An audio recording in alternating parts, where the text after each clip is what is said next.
Bruno Retailleau, l'un des visages les plus connus de la droite radicalisée. Un nom associé bien plus aux polémiques et aux blocages qu'aux solutions. Ses prises de position et sa manière de faire la politique traduisent les dérives d'un camp qui peine à répondre aux défis d'un pays surendetté et fragilisé. Issu de l'école Philippe de Villiers, le président des Républicains et sénateur de Vendée s'est inscrit dans une ligne très droitière dont il n'a jamais dévié. Immigration, islam, sécurité.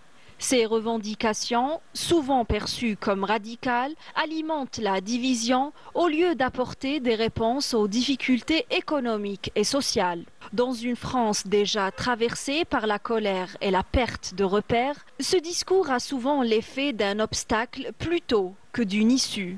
Les soupçons autour de sa gestion régionale et de financement politique ont nourri la défiance. Politiquement, il a été marginalisé lors des primaires et contesté jusque dans son propre parti. Il reste en retrait face aux grandes figures capables de porter une alternative nationale.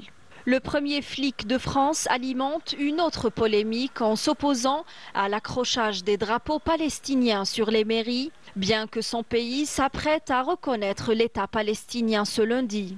Celui dont l'image a été ternie par des soupçons liés à la gestion régionale et au financement politique reste présent dans le débat public, mais son parcours ressemble davantage à celui d'un homme qui cristallise les divisions qu'à celui d'un responsable capable de redonner espoir.